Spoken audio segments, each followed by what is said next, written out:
There once was a mouse who was smug and brash and only thought about himself. He recognized himself as Sir Squeak, for that was his name, but others recognized him as Vermin. One day, when everyone got a tetanus shot, Sir Squeak was meddling with the leftover shots, and he dropped it into the talons of a great owl that just soared toward him. When Squeak saw that his foe, the owl, was near him, he was in a frenzy to get home.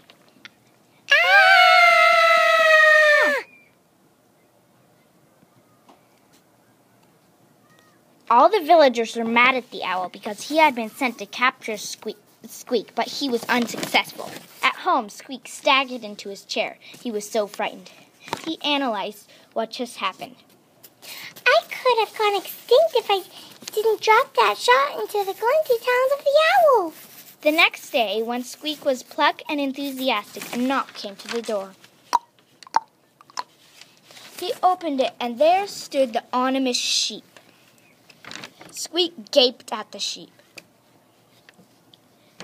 The sheep jostled him to get in the house.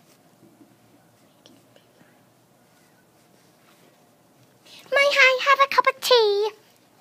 Why? Says Squeak. The sheep was devastated at Squeak's rude behavior. After school today, ignoring Squeak's rude remark, you shall go on a journey. What for? Said Squeak. The sheep was so discouraged that he said, I suspect you wouldn't do this if you knew I was from the government. Again, Squeak gaped, then realized what he was doing. So, said Squeak. You are very down to do this. What? Said Squeak. 2 things, to talk back to me and to go on this journey, said the sheep. There was a silence. Then Squeak said, I don't get it, because what am I supposed to do on a journey? And besides, I can't. I have gymnastics class. Well, too bad, snapped the sheep. You're supposed to go to a wizard far, far away. Here's a map. Now I've got to flee. And so he did, into the blustery and brittle wind outside. Squeak was dismal, but he liked how the sheep said that he would be gallant to do this. But on the contrary, he did not want to miss gymnastic class. But Squeak thought, I must be composed. So he contemplated the situation. He decided to go, but wouldn't let anyone know. So he went to school and very sadly missed gymnastic class and set off following the map.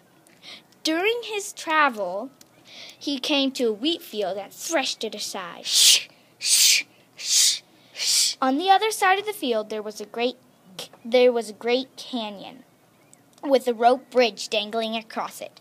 Squeak nearly turned around then and there, but remembered the sheep's words. He carefully crossed the bridge as it swayed in the wind. Just as he got off, the bridge fell down, down, down. Sabotage, he muttered. Squeak turned around, and there surfaced the wizard, silhouetted against the sun, wearing exquisite robes, carrying a mandolin. She said, I am the queen. I am the wizard of peace. Then Squeak said, Twinkle Toes? No, I said wizard of peace. Okay, whatever, Twinkle Toes. You have come here on a journey to see me because I've been told by the great owl that you have been bad. So, said Squeak. So, said the great wizard. You don't understand. Squeak's strong penchant for the wizard was fading. Then the wizard did something strange. She started playing her mandolin and also started singing. Her song went a little like this. You were being a bad boy, you were using the wrong one toy.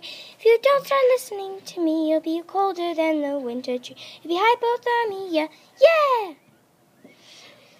Squeak was stunned. Hypothermia? His mother and father had died from that. That's why he was so bad, because he was so, so sad. No! He screamed. He sat up in bed sweating. He shouted, I promise I will never be bad again. Everyone noticed a definite change in Squeak, especially in gymnastic class. The end.